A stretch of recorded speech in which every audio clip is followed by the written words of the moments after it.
Good morning and इनकलाबी सलाम to all of my viewers. Dear students, जैसा कि आप जान रहे हैं कि मैं पिछले वीडियो में ये बताया था कि आप सारे बच्चे, सारे स्टूडेंट्स रेगुलरली फर्स्ट वीडियो और सेकेंड वीडियो और थर्ड वीडियो को देख लेना। आज का क्लास जो होगा ये फोर्थ वीडियोस होंगे। तो डियर स्टूडेंट, मैं आज ज़्यादा बात करने से पहले टू द पॉइंट आता हूँ, क्योंकि आज बहुत डिटेल में बात करनी है हम लोगों को। और I hope you all student must be listening to me very attentively and very regularly और वेरी क्यूरसली। तो that is why dear student, once again one thing I would like to convey to all of you कि I from the core of my heart very very thanks to all the students, क्योंकि इस level पे बच्चे आकर के subscribe कर रहे हैं, शेयर कर रहे हैं और देख रहे हैं, और मुझे बड़ी अंदर से खुशी मिल रही है। और ख़ास करके बच्चे जो कमेंट कर रहे हैं कि sir you are uniquely just teaching all the students, and I think having lots of responsibility over my soldier, but I am just saving my time for all of you student here. That is why once again I would like to share one share कि अपना तो काम है कि जलाते चलो चिराग, रास्ते में खाह दोस्त या दुश्मन का घर मिले। आप जैसा कि जानते हैं, third president of our country doctor Zakir Hussain ने एक बात कही थी, बड़ी खूबसूरत बात कही थी उन्होंने अपना प्रेसिडेंशियल एड्रेस में। वो ये कि the quality of education will determine the quality of a beautiful nation. तो आप इन बातों को जहन में रखेंगे। तो मैं आता हूँ, जैसा कि फिर once again I would like to just tell you one thing, because there will be so many new viewers और न्यू सब्सक्राइबर्स। तो Oxford Union English is the name of the channel, and in this very channel इनकलाबी series, there is Inqilabi series, so many series will be formed in future, but this series Inqilabi series A और video first second third अभी तक जो हो चुका है, आज video है फोर्थ। जैसा कि मैं लास्ट क्लास में पार्ट्स ऑफ स्पीच का बात कर रहा था और बताया था कि पार्ट्स ऑफ स्पीच कितना इम्पोर्टेंट है, और जब तक until unless you have good command over parts of speech, that means what, you can never just have good command over the English language. That is why each and every part of the sentences or each and every parts of speech, whether may be noun, pronoun, adjective, verb, adverb, preposition, conjunction, you must have good command over those very items. And that is why for your convenience I am just providing you, just researching different types of grammars written in the world, and I hope that कि each and every student must be stitching or must be sticking whatever videos I have uploaded up to now. Dear student, आते हैं हम लोग सबसे पहले verb की बात करते हैं। जैसा कि लास्ट वीडियोस में यानी वीडियो थर्ड में मैंने पार्ट्स ऑफ स्पीच की बात कही थी और उसमें नाउन, प्रनाउन, एडजेक्टिव इनको डिफाइन कर दिया था और डिटेल में समझा दिया था। और मैंने ये कहा था कि एक एक करके फिर हम लोग जब एक एक पर डिस्क्रिप्शन देंगे, एक एक पर लेक्चर देंगे, तो वो 5-6 वीडियोज़ होंगे सिर्फ नाउन पर, फिर उसके बाद प्रनाउन पर, एडजेक्टिव पर। उसके बाद मैंने ये कहा था कि पहले हम लोग एक तरफ से डिफ़ाइन कर लेते हैं, फिर डिटेल में पढ़ेंगे। तो आज हम लोग आते हैं वर्ब के बारे में जानते हैं। बच्चों याद रखना, ये वर्ब नहीं बोलेंगे, वर्ब क्रिया। तो आप देखना, it is the part of parts of speech, but it is not only the part but it is the heart of complete English grammar. दुनिया में कोई भी ज़बान है, वर्ब जो होता है उसका हार्ट के समान होता है। हार्ट, जिस तरह से हमारे पार्ट्स ऑफ बॉडी में वैसे तो सारे अंग इम्पोर्टेंट है, लेकिन हार्ट, दिल का कुछ ख़ास अहमियत है। उसी तरीके से पूरे अंग्रेज़ी ग्रामर में वर्ब का एक ख़ास मुकाम है। और until and unless you understand verb, you can never understand the higher chapters related to English grammar. अब देखो, ये दुनिया का कोई ऐसा सेंटेंस तुम बताओ जिसमें वर्ब नहीं है, ये हो ही नहीं सकता है। There is no sentence in the world where there is no verb. कोई सेंटेंस का फॉर्मेशन हो ही नहीं सकता है अगर वर्ब ना हो तो इसीलिए बच्चों इसको समझना बहुत ज़्यादा ज़रूरी है। आप इसको समझोगे कायदे से कि सबसे पहले मैं इसको डिफ़ाइन कर देता हूँ, फिर इसके इम्पोर्टेंस पर बात कर रहा हूँ। अब जैसा कि ये वर्ब है, अगर कोई इसको बहुत सारी डिफिनेशन बहुत सारी बुक्स में है, आप इस डेफिनेशन को कायदे से समझना और पूरी ज़िंदगी याद रखना। वो क्या है कि वर्ब इज अ वर्ड। मेरे साथ में लिखते जाओ सारे बच्चे कि verb is a word that denotes an action और स्टेट।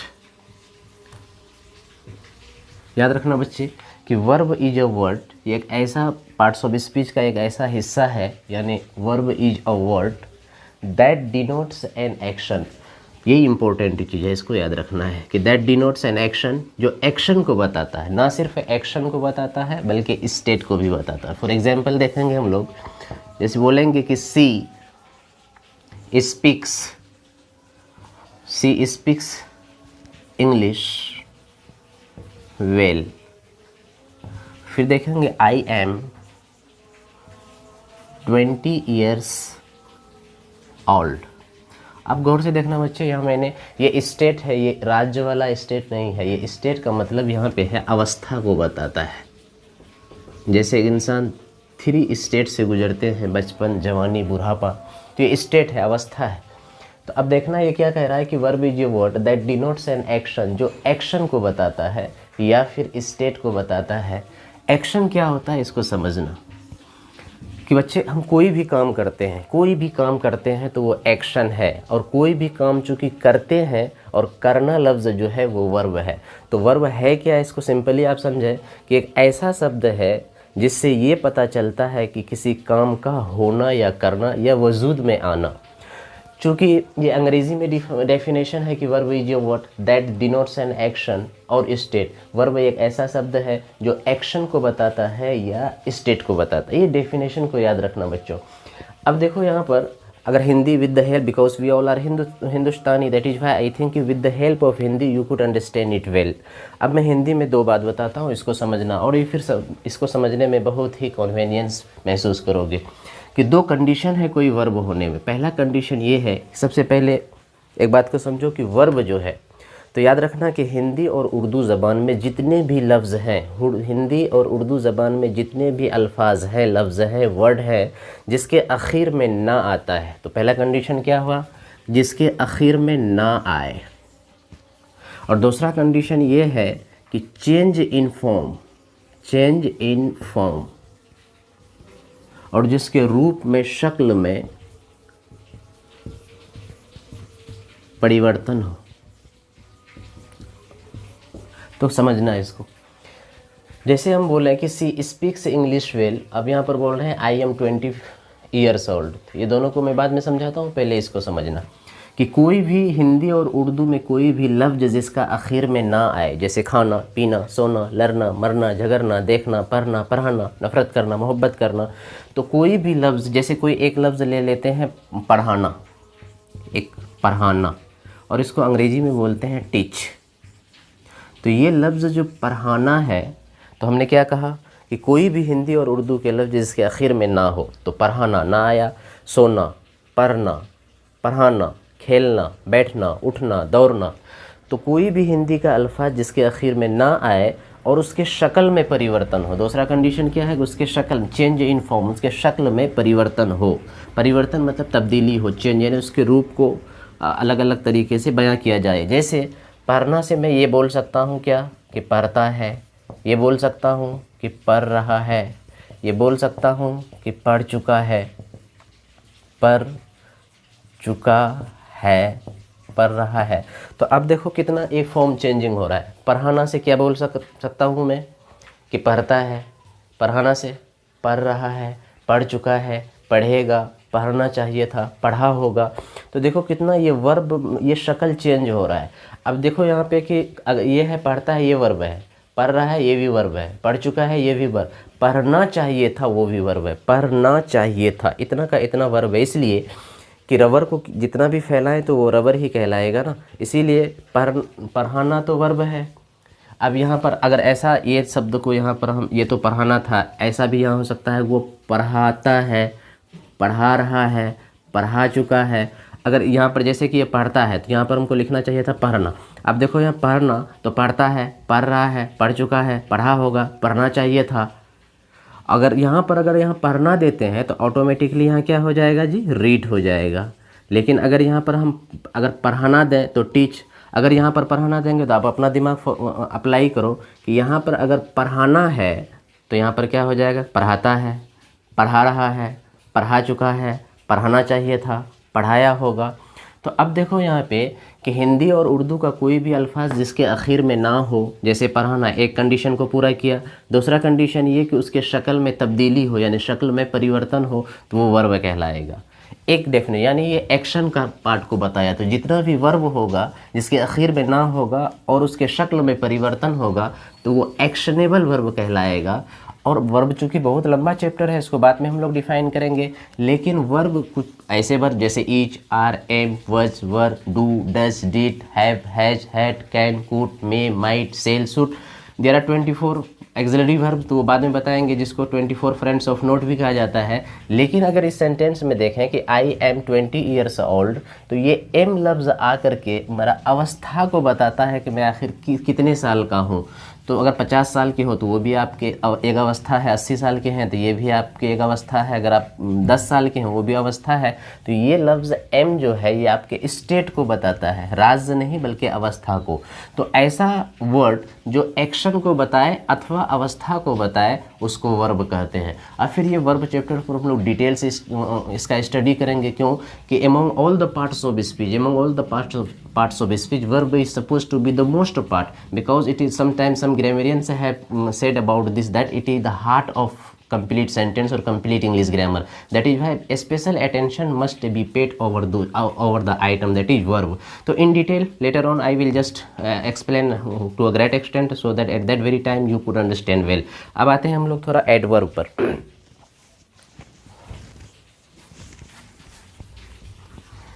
वर्ब के बाद एडवर्ब पे आते हैं। अब इस एडवर्ब को भी बच्चे कायदे से समझो, और इन बातों को इतना समझ जाते हो तो आगे जब मैं पढ़ाऊँगा थोड़ा हाई लेवल का वीडियोस होगा तो आपको बहुत सहूलत होगी। लेकिन इन बातों को अगर नहीं समझते हैं तो फिर आपको थोड़ी मुश्किल होगी। आप अंग्रेज़ी में बहुत अच्छे मास्टर बन जाना चाहते हैं तो सारी वीडियोस को आपको बड़ी ध्यान से अटेंटिवली देखना होगा। तो फिर देखोगे वक्त गुज़रते ही आपके अंदर में कितना तब्दीलियाँ आते जाएंगी। अब देखो बच्चों एडवर्ब, वर्ब के बाद हमने देखे एडवर्ब। अच्छा, एडवर्ब को हिंदी में बोलते हैं क्रिया विशेषण, क्रिया विशेषण। तब इसको गौर से देखेंगे हम लोग क्या होता है, आखिर ये एडवर्ब है क्या। तो इसका डेफिनेशन देखते हैं कि एन एडवर्ब, मेरे साथ में लिखते जाएं आप लोग। N adverb is a word used to add something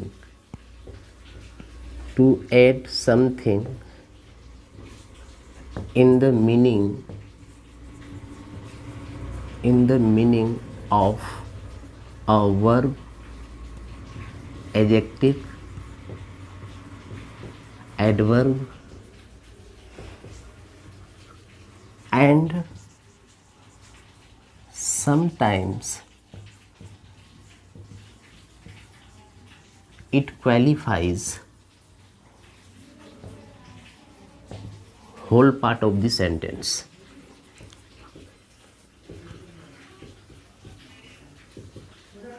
अब इसको गौर से समझेंगे। एडवर्ब क्या चीज़ है कि जिस तरह से हमने एडजेक्टिव के बारे में बताया था कि एडजेक्टिव क्या है, नाउन या प्रनाउन को वो क्या करता है, क्वालिफाई करता है, अर्थात नाउन या प्रनाउन के मेरिट या डिमेरिट को बताता है। लेकिन यहाँ पर गौर से सुनेंगे कि an adverb is a word, एक ऐसा शब्द है एडवर्ब यूज्ड जिसका इस्तेमाल होता है to add something in the meaning of a verb, adjective, adverb. कहने का गर्ज हुआ कि एडवर्ब एक ऐसा शब्द है जो क्वालिफाई करता है, जो प्रभावित करता है ना सिर्फ वर्ब को, क्योंकि हिंदी के एतबार से देखें तो क्रिया विशेषण यानी जो क्रिया की विशेषता को बताता है। विशेषता में मेरिट और डिमेरिट दोनों आता है। लेकिन अब यहाँ पर गौर से देखोगे कि अगर हिंदी में देखें तो क्रिया विशेषण यानी सिर्फ क्रिया का विशेषता बताता है, लेकिन ऐसा अंग्रेज़ी में है नहीं। दरअसल क्या है कि इंग्लिश में वर्ब का भी ये क्वालिफाई करेगा, एडजेक्टिव को भी क्वालिफाई करेगा और ख़ुद एडवर्ब होकर के एडवर्ब का भी क्वालिफाई करता है। और ये तीनों के अलावा सबसे इम्पोर्टेंट जो बात है, sometimes it qualifies whole of the sentence, यानी सेंटेंस जो दिया हुआ है पूरे सेंटेंस का ढांचा को यानी पूरे सेंटेंस को वो प्रभावित कर देता है। आप देखोगे कैसे, एक एग्जाम्पल थोड़ा ध्यान से सुनना, फिर मैं डिटेल में इसको बताऊँगा। जैसे बोलेंगे कि she speaks fluently, she speaks fluently. अब गौर से देखो यहाँ पर वो बोलती है, लेकिन कैसे बोलती है भाई, धीरे धीरे बोलती है, ये स्लोली बोलती है, फ्लुएंटली बोलती है, फास्ट बोलती है। तो ये ऑलरेडी हम लोग अभी देख चुके हैं कि सी स्पीक्स फ्लुएंटली। सबसे पहले तो ये देखें कि ये वर्ब है या नहीं। स्पीक का मतलब बोलना, और अभी हमने बताया था हिंदी और उर्दू के जितने भी लफ्ज़ हैं जिसके आखिर में ना हो तो ये बोलना ना है। और दूसरा शर्त को भी पूरा कर रहा है क्या, कि बोलना से बोलता है, बोलती है, बोल रही है, बोल रही थी, बोली होगी। तो इसका शक्ल परिवर्तन हो रहा है। तो first of all you will have to fix that कि यस इट इज़ वर्ब, ये वर्ब है।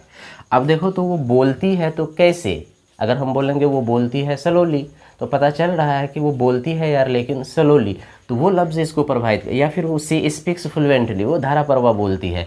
तो ये फ्लुएंटली लफ्ज़ ये वर्ब के बारे में कुछ एक्स्ट्रा जानकारी दे रहा है। एक्स्ट्रा जानकारी दे रहा है का मतलब ये हुआ कि इसके बारे में कुछ एक्स्ट्रा बात कर रहा है, यानी इसकी क्वालिटी को बताता है या फिर इसका मेरिट डिमेरिट को बताता है। यहाँ पर क्या है कि ये मेरिट को बताता है फ्लुएंटली। अगर बोलेंगे सी स्पीक्स स्लोली तो इसका मतलब हुआ कि यहाँ वो डिमेरिट को बताता है स्लोली को, लेकिन सी स्पीक्स फ्लुएंटली मतलब यहाँ मेरिट को बताता है। मतलब वर्ब के मतलब में कुछ एक्स्ट्रा एडिंग कर देता है, चाहे वो डिमेरिट को ऐड करता हो या मेरिट को ऐड करता हो, लेकिन चूंकि ऐड कर देता है इसीलिए ये एडवर्ब है। इसीलिए हमने कहा है ये डेफिनेशन माइकल स्वान का डेफिनेशन है, the famous grammarian of the world, कि an adverb is a word used to add something, something जोड़ दिया इस पर, यानी डिमेरिट या मेरिट का लेप इसमें लगा दिया तो ये हो गया जा करके ये चूंकि ये वर्ब के मेरिट या डिमेरिट को बता रहा है और यहाँ पर सी स्पीक्स फ्लुएंटली मतलब ये मेरिट को बता रहा है, तो इसीलिए ये लफ्ज़ जो है एडवर्ब हो गया।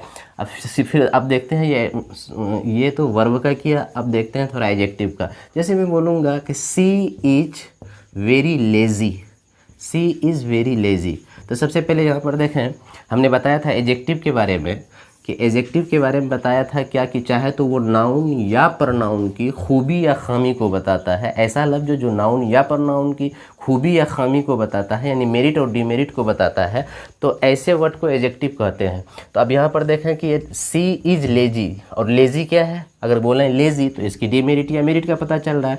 तो मतलब हुआ कि ये शब्द एडजेक्टिव है, लेकिन किसका एडजेक्टिव है भाई, तो बताए थे नाउन या प्रनाउन का। और देख रहे हैं यहाँ पर ये प्रनाउन है और ये प्रनाउन की खामी को बता रहा है, तो ये एडजेक्टिव है। लेकिन ये एडजेक्टिव के बारे में एक्स्ट्रा जानकारी एक शब्द आकर के दे रहा है कि लेजी तो है लेकिन वेरी लेजी। तो अभी बताया हमने कि जो सिर्फ वर्ब की क्वालिटी को, मेरिट को या डिमेरिट को नहीं बताए, जो सिर्फ वर्ब को प्रभावित ना करे बल्कि एडजेक्टिव को भी प्रभावित करे, तो उसको एडवर्ब कहते हैं। इसीलिए ये एडजेक्टिव है और इसको ये लफ्ज़ वेरी प्रभावित कर रहा है, इसीलिए यहाँ पर ये क्या है, एडवर्ब है। तो पता ये चला कि एडवर्ब जो सिर्फ वर्ब को इन्फ्लुएंस नहीं करता है बल्कि एडजेक्टिव को भी करता है। तो हमने देख लिया किसको भाई, वर्ब को, एडजेक्टिव को। अब देखें एडवर्ब को कैसे क्वालिफाई करता है। अब हम बोलेंगे कि my son performed remarkably well in the exam, remarkably well in the exam.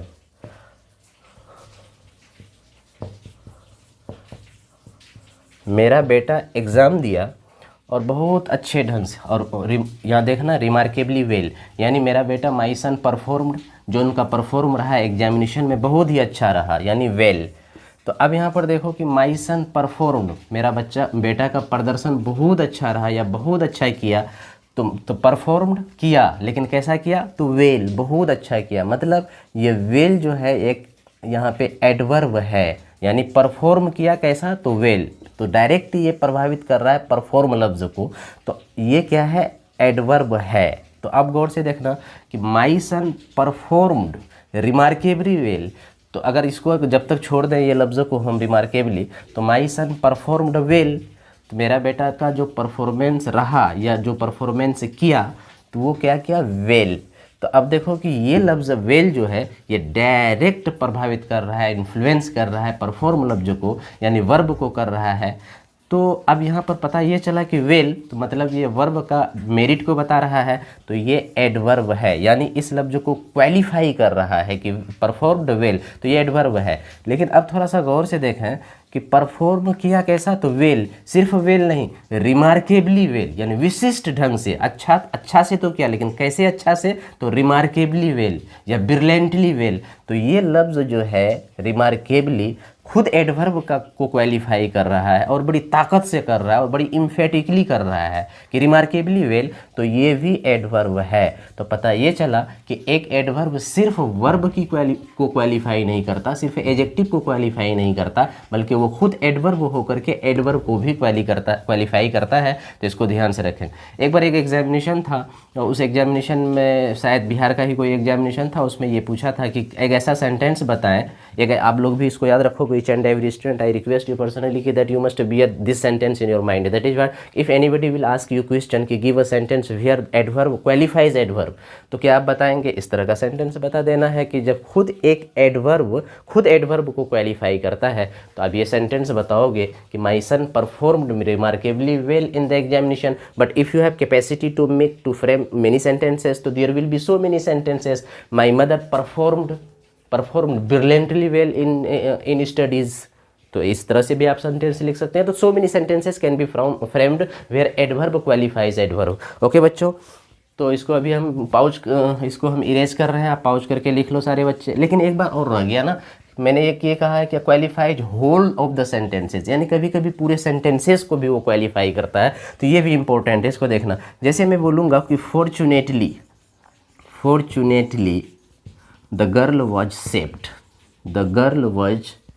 अच्छा एक बात और बच्चों, इसको वाज कभी मत प्रोनाउंसिएशन इसका वाज मत करना, या फिर ये वेयर जो रहा, ये इसको वेयर बोलते हैं लोग, इसको वेयर नहीं करना, इसको वाज नहीं करना, इसको बोलना है वज और इसको बोलना है वर, ना कि वेयर और वाज। ये नहीं बोलना है वज और वर। तो आप धीरे धीरे प्रोनाउंसिएशन को भी अपना करेक्ट करते जाए। तो आप देखो यहाँ पर कि fortunately the girl was saved, मतलब क्या हुआ जी? किस्मत से फॉर्चुनेटली मतलब किस्मत से, द गर्ल वॉज सेव्ड यानी लड़की को बचा लिया गया। तो आप देखो तो ये पूरा एक सेंटेंस का पार्ट है कि द गर्ल वॉज सेव्ड, लड़की को बचा लिया गया। ये पूरे सेंटेंस जो है, गर्ल वॉज सेव्ड, लड़की को बचा लिया गया, किस तरीके से? तो फॉर्चुनेटली। तो ये लफ्ज़ जो है ये पूरे सेंटेंस को ही इन्फ्लुएंस कर रहा है। चूँकि ये पूरे सेंटेंस को इन्फ्लुएंस कर रहा है तो ये एडवर्ब है, पूरे सेंटेंस के पार्ट को ये प्रभावित कर रहा है, और चूँकि कर रहा है इसीलिए ये एडवर्ब है। और कभी कभी यूँ बोलेंगे कि अच्छा एक सेंटेंस और लिखें कि अनफॉर्चुनेटली यानी बदकिस्मती से, यहाँ पर हुआ किस्मत से, यहाँ पर हुआ बदकिस्मती से। तो unfortunately the woman was not saved, कोई औरत कहीं पर फंसी हुई थी और हज़ार कोशिशों के बावजूद इसको नहीं बचा जा सका या नहीं बचाया गया, तो बोलेंगे क्या कि unfortunately the woman was not saved, औरत को नहीं बचाया गया या फिर नहीं बचा सका। तो the woman was not saved, औरत को नहीं बचाया गया। कैसे भाई? तो कोशिश करने के बावजूद नहीं किया गया, तो बोलेंगे क्या? अनफॉर्चुनेटली। तो अब ये देखो अनफॉर्चुनेटली ये पूरे सेंटेंस के पार्ट को क्वालिफाई कर रहा है या फिर प्रभावित कर रहा है। चूँकि सेंटेंस के होल पार्ट को प्रभावित कर रहा है इसीलिए ये क्या है? एडवर्ब है।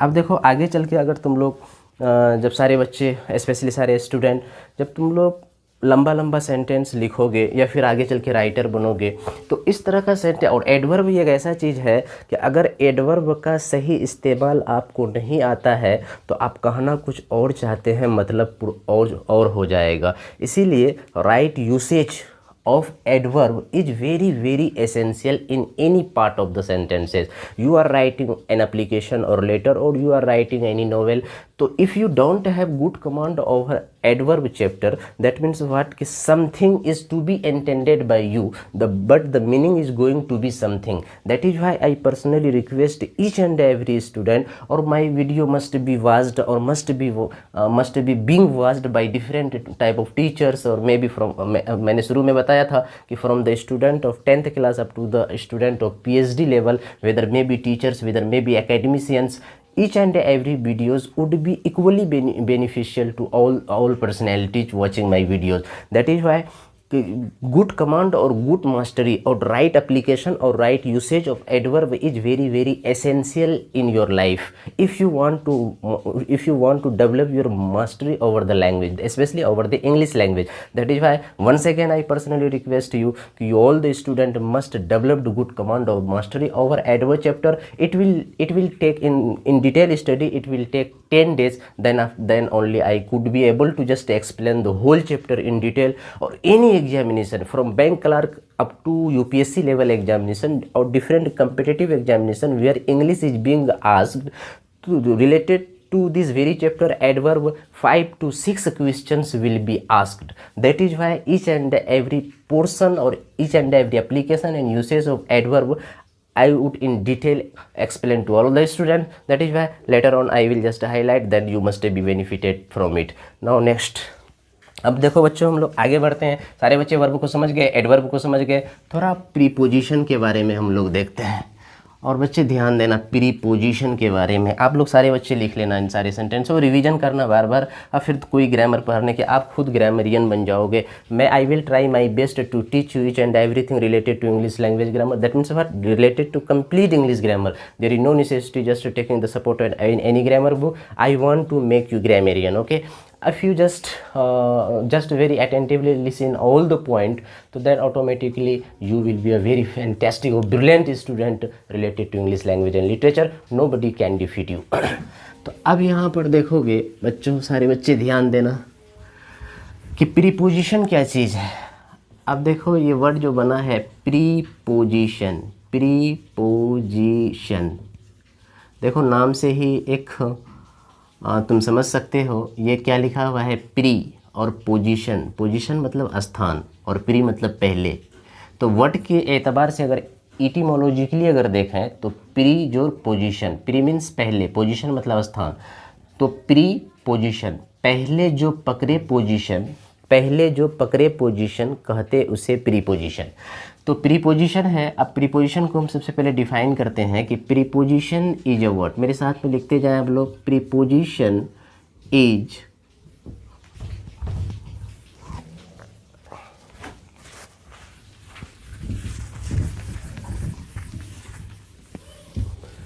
Preposition is a word generally placed before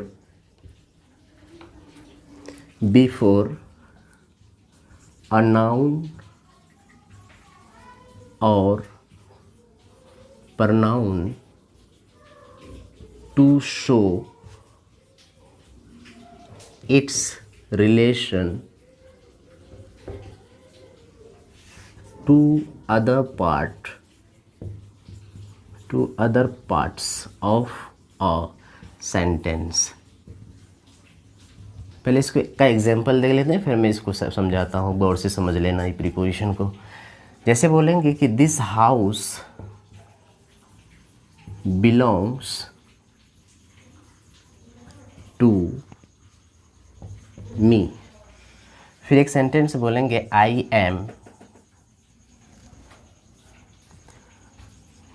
M writing with अ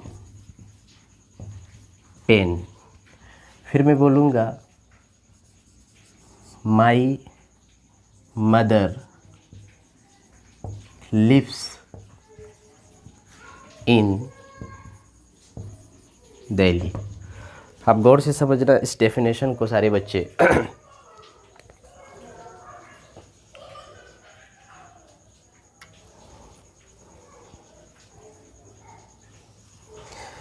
इसको देखना गौर से बच्चे, क्या कहा गया है इसको अच्छे से समझना।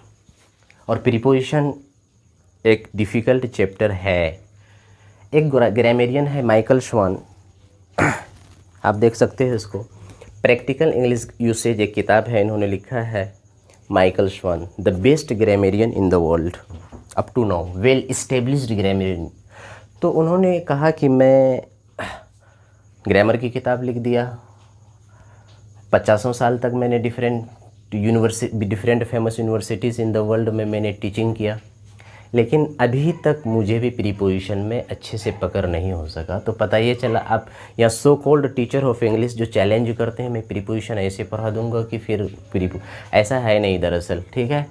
प्रीपोजिशन में खुद एक ब्रिटिश ग्रामेरियन है, ये कह रहे हैं कि आई taut different universities of the world continuously 40 years but up to now I couldn't develop the complete command or mastery over preposition।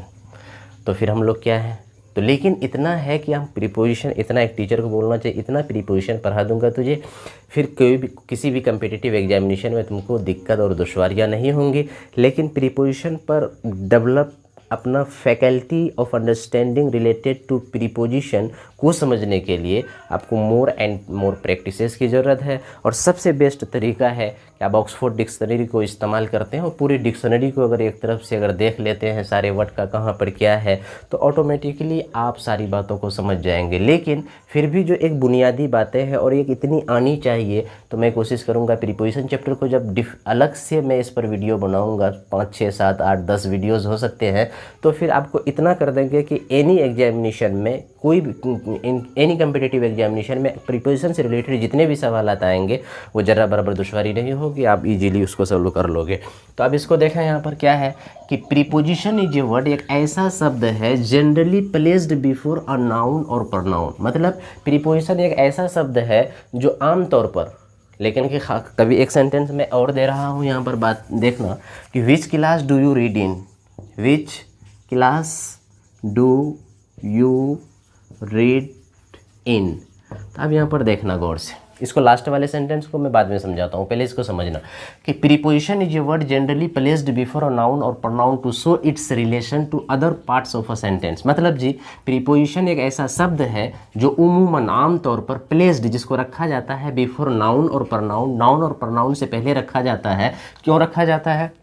तो टू शो इट्स रिलेशन, और अपना संबंध बताता, इसलिए रखा जाता है वो अपना संबंध सेंटेंस के अदर पार्ट्स से बताता है, सेंटेंस के अदर हिस्से से, इस सेंटेंस के अदर हिस्से से इस पूरी प्रीपोजिशन का क्या ताल्लुक है इस बात को बताता है, इसीलिए इसको प्रीपोजिशन कहते हैं। लेकिन सबसे इंपॉर्टेंट बात को ये याद रखना है कि ये जनरली, ये क्या कहा, मेनली नहीं कहा मैंने, जनरली ये यानी आमतौर पर इसको नाउन या प्रोनाउन से पहले रखा जाता है अपने संबंध को बताने के लिए सेंटेंस के अलग भाग से। जैसे एग्जाम्पल देखो यहाँ पर कि this house belongs to me, तो आप देखो ये प्रोनाउन है, ठीक है ना जी, प्रोनाउन है, आई का ऑब्जेक्टिव केस है। तो अब देखो यहाँ पर क्या कहा कि this house belongs to me, ये घर जो है ना मेरा है। तो अब यहाँ पर देखो ये प्रोनाउन है, तो हमने क्या कहा कि प्रोनाउन या नाउन से पहले, तो अब देखो यहाँ पर ये प्रोनाउन से पहले आया। अब इसका रिश्ता क्या दिखा रहा है कि ये संबंध क्या दिखा रहा है कि दिस हाउस, ये जो घर है ना, बिलोंग्स टू मी, ये अब देखो यहाँ पर ये मेरा घर है, तो मतलब इस पर ये संबंध दिखा रहा है कि ये मी, जो ये मी है जिसका सब्जेक्टिव केस आई है, मतलब वो आई इस घर का क्या है, मालिक है। तो मतलब एक संबंध को दिखा रहा है, इसीलिए यहाँ पर टू लफ्ज जो है ये आई से पहले, यानी ये मी जो है, ये मी क्या है भाई, प्रोनाउन है, और प्रोनाउन से पहले ये आ करके इस घर का ताल्लुक इस बंदा से बता रहा है। और ये बताने में जो काम कर रहा है, कौन काम बता रहा है, तो ये लफ्ज़ बता रहा है कि टू, तो इसीलिए ये क्या है, प्रीपोजिशन है। उसी तरीके से I am writing with a pen, मैं लिख रहा हूँ, देखो ये सबसे पहले I am writing with a pen, तो ये पेन एक नाउन शब्द है, लेकिन जो ही बोलेंगे कि आई एम, मान लो कि ये तो मार्कर है, अगर ये पेन है तो मैं बोलूँगा I am writing with a pen. तो अब यहाँ पर ये पता चल रहा है कि पेन का और मेरे हैंड का एक रिलेशन है कि मेरे से ये टचिंग में है, बिल्कुल टचिंग में है। तो इसीलिए ये भी मतलब क्या कहते हैं, एक किसी न किसी तरह से एक संबंध को बताता है कि मैं लाठी से नहीं बल्कि इस पेन से लिख रहा हूँ। तो नाउन, ऊपर में नाउन था, यहाँ पर नाउन आया, यहाँ पर ये नाउन है, और नाउन से पहले ये शब्द आकर के ये संबंध को बताता है, इसीलिए ये भी विद भी क्या है, प्रीपोजिशन है। My mother lives in Delhi, तो अब यहाँ पर देखो कि माई मदर लिव्स, रहती है दिल्ली में, तो अब ये पता चला कि ये नाउन है, प्रॉपर नाउन है, और नाउन से पहले ये इन शब्द आ गया, और ये शब्द इस बात को बताता है कि माई मदर, मेरी मम्मी जो रहती है वो दिल्ली में, ना कि लंदन में। तो पता चला कि मेरी मम्मी का एक लगाव वहाँ से, अभी जब अगर वहाँ पर रहती हैं तो दिल्ली शहर से उसका एक संबंध है कि वो वहाँ पर रहती है, ना कि लंदन में रहती हैं। तो ये इन शब्द भी प्रीपोजिशन है। अब देखो मैंने क्या कहा बच्चों, इसको समझना वेरी वेरी इंपॉर्टेंट कि जनरली प्लेस्ड यानी आमतौर पर इसको रखा जाता है नाउन या प्रोनाउन से पहले। अगर यहाँ पर आमतौर पर है तो इसका मतलब हुआ कि ख़ास भी उसका कोई एक इस्तेमाल है। तो याद रखना बच्चे, अभी मॉडर्न यूसेज में, मॉडर्न इंग्लिश ग्रामर में प्रीपोजिशन को कभी कभी लास्ट में रखते हैं, वो स्टैंडर्ड यूज के लिए। जैसे पहले बोलते थे हम लोग क्या, in which class do you read in, लेकिन अब वो सेंटेंस को गलत माना जाता है। अगर किसी कंपिटेटिव एग्जामिनेशन में ये अगर देगा तो आप कॉमन एरर चुन लेना उसको, ये गलत। तो अब डायरेक्ट आएगा कि विच class do you read in. तो देखो यहाँ पर इन का इस्तेमाल आखिर में हो गया है, और ये जितने भी फेमस ग्रामरियन ऑफ द वर्ल्ड है और स्टैंडर्ड ग्रामर की बुक है, इस चीज़ को वो करेक्ट मानता है, और इन विच क्लास को वो करेक्ट मानेगा, इन विच क्लास इनकरेक्ट मानेगा कि in which class do you read in. तो in which class do you read in में देखो कि प्रीपोजिशन आखिर में है, लेकिन ये भी तो प्रीपोजिशन है। तो पता चला कि प्रीपोजिशन का इस्तेमाल सिर्फ नाउन या प्रोनाउन के पहले नहीं बल्कि सेंटेंस के आखिर में भी होता है। तो अब इसको हम लोग फिर डिटेल में देखेंगे, प्रीपोजिशन चैप्टर को जब पढ़ाएंगे तो बहुत सारी बातें। तो इन इंडिया में जितना बताऊंगा तो you will not have to face any type of difficulty related to this very chapter preposition, because most of the student, not only most of the student but also most of the teachers fear from preposition. Preposition को खौफ लगा हुआ रहता है, डर लगा हुआ रहता है, आपकी डर सारी खत्म हो जाएगी। तो अब देखते हैं प्रीपोजिशन, उसके बाद थोड़ा कंजक्शन हम लोग देख लेते हैं। उसके बाद अगला हम लोग फिर देखते हैं कि अगला वीडियोज़ में क्या पढ़ाएंगे हम लोग। तो थोड़ा देख लेते हैं कंजक्शन, और ये क्या है इसको गौर से देखेंगे कि कंजक्शन क्या है। अब थोड़ा सा देख लेना, इसका एक लाइन में डेफिनेशन है, ये ज़्यादा बड़ा है नहीं, और लेकिन इसका इम्पोर्टेंस भी बहुत ज़्यादा है अंग्रेजी ग्रामर में, तो फिर उसको बाद में बताऊंगा। देखना, conjunction is a joining word, सिर्फ इतना इस्तेमाल रखना कि conjunction is a word that joins words और सेंटेंसेस। याद रखना बच्चों, जो सिंपल याद रखना कि कंजक्शन क्या है, जो ज्वाइन करने का काम करता है। ज्वाइन मतलब सेंटेंस को या शब्द को जोड़ता है, उसी को कंजक्शन कहते हैं। तो सिर्फ सिंपल इसका एग्जांपल देख लेना। जैसे बोलेंगे Ram and Shyam are students, Ram and Shyam are students. तो राम और श्याम विद्यार्थी हैं। तो अब देखो इसका ये मतलब हुआ कि राम इज ए स्टूडेंट और श्याम इज ए स्टूडेंट। तो दो बात है। तो इतना हम क्यों लिखे दो लाइन में, ज़्यादा कलम भी, इंक भी खर्च, पेज भी, वक्त भी। तो Ram and Shyam are students, तो मतलब हुआ कि राम भी एक विद्यार्थी है और श्याम भी एक विद्यार्थी है। तो दोनों सेंटेंस को हमने जोड़ दिया और जोड़ने का काम एंड किया, इसीलिए ये कंजक्शन है। अब फिर बोलेंगे कि if you come to me I will help you. तो आई विल हेल्प यू, मैं तुमको मदद करूँगा, अगर तुम आते हो मेरे पास तो मैं मदद करूँगा। तो यहाँ लफ्ज़ देखो कि if you come to me I will help you, अगर मेरे पास तुम आते हो तो मैं तुम्हारी मदद करूँगा। तो ये लफ्ज़ इफ़ जो है और यहाँ पर एंड जो है, ये दोनों लफ्ज़, और भी बहुत सारे हैं लेकिन ये दोनों लफ्ज़ कंजक्शन है। उसी तरह से I like you because you speak the truth, तुम सच बोलते हो। एक सेंटेंस है आई लाइक यू, दो सेंटेंस है। आई लाइक यू, मैं तुमको पसंद करता हूँ। यू स्पीक द ट्रूथ, तुम सच बोलते हो। आई लाइक यू, मैं तुमको पसंद करता हूँ, क्यों कि because you speak the truth. तो अब देखो बच्चे, मैं पसंद करता हूँ क्योंकि तुम सच बोलते हो। तो ये भी एक अपने आप में सेंटेंस है, ये भी सेंटेंस है। ये दोनों सेंटेंस को ये लफ्ज़ जा करके जोड़ा, इसीलिए कंजक्शन है। और यहाँ पर भी मतलब दो सेंटेंस को जोड़ा है, ये इफ़, ये भी कंजक्शन है। और यहाँ पर भी दो सेंटेंसेस को जोड़ा है, तो ये भी क्या कहते हैं, कंजक्शन है। तो ये और भी कंजक्शन बहुत सारे हैं, मैं जब कंजक्शन चैप्टर पढ़ाऊँगा तो वहाँ पर डिटेल से बताऊँगा। अब एक लास्ट है, हम लोग देख लेते हैं, उसके बाद फिर अगला वीडियो बनाएंगे। तो अगला वीडियोज़ में क्या क्या होगा उन बातों को आप लोगों को बता देंगे। और सारे बच्चे इसको लिख लेना पॉज करके। और अगर तुमने ऑनेस्टली, ईमानदारी से इन सारी बातों को समझ गया तो तुमको अंग्रेजी ग्रामर में दिक्कत नहीं होगी। तो अब थोड़ा एक interjection, last parts of speech है इंटरजेक्शन। तो इंटरजेक्शन क्या है, रखना कि याद रखना कि interjection is a word used to show sudden feelings of heart and mind, heart and mind यानी दिलो दिमाग को अचानक ऐसा शब्द जो झंझोर के रख दे, यानी सडन फीलिंग, सडन मतलब अचानक, जैसे एक चूटी काट ले क्या बोलेंगे उफ क्या हुआ। अगर कोई तुम्हारा नियर एंड डियर मर जाता है क्या बोलेंगे उफ सी हैज़ डाइड या ही हैज़ डाइड। तो ये सडन फीलिंग, ये दिखाता है शो क्या, सडन फीलिंग यानी अचानक तुम्हारे जज्बात को कोई ऐसा लफ्ज जो झंझोर दे, ऐसे लफ्ज को मतलब क्या कहते हैं, इंटरजेक्शन कहते हैं। इसीलिए कहा इंटरजेक्शन इज ए वर्ड, एक ऐसा शब्द है यूज्ड जो बताता है to show, used to show, जिसका इस्तेमाल होता है बताने के लिए क्या, तो sudden feeling of heart and mind, दिलो दिमाग के अचानक जो संवेदना होता है, जो अचानक भावनाएं हैं, इसको भड़काने वाले शब्द को क्या कहते हैं, इंटरजेक्शन। जैसे बोलेंगे तुम्हारा कोई अपना मर गया है तो क्या बोलोगे, oh she has died, she has died, oh वो मर गया। अब इंडिया मैच जीतता है, अचानक खुशी से बोलते हैं क्या कि hurray India has on the match, on the match. तो अब देखो यहाँ पर कि उफ सी हैज़, तो ये लफ्ज़ उफ, ये हुर्रा है या उफ है, बहुत सारे लफ्ज़ हैं। तो ये इसको तो और मैं डिटेल से बताऊंगा। अभी तो सिर्फ पार्ट्स ऑफ स्पीच का मैं एक तरफ से डेफिनेशन दे दिया हूँ ताकि आपको डेफिनेशन याद रहे। वो डेफिनेशन इतना इंपॉर्टेंट चीज़ है, अगर आप डेफिनेशन आपको याद रहता है तो ऑटोमेटिकली आपको पता चलता है कि आखिर इस चैप्टर में क्या हो सकता है, इसमें मैं क्या स्टडी करूँगा। तो बच्चों देखो, once again I would like to request all the student कि मैंने पार्ट्स ऑफ स्पीच के सभी word, noun, pronoun, adjective, verb, adverb, preposition, conjunction सबको डिफाइन कर दिया है संक्षिप्त में। आप इसको अच्छे से याद रखना। इतना अगर याद कर लेते हो तो there is no necessity just contacting any grammar और contacting any other teacher, only whatever I am just providing you very attentively or honestly. If you are listening to the point, you will be more than a teacher.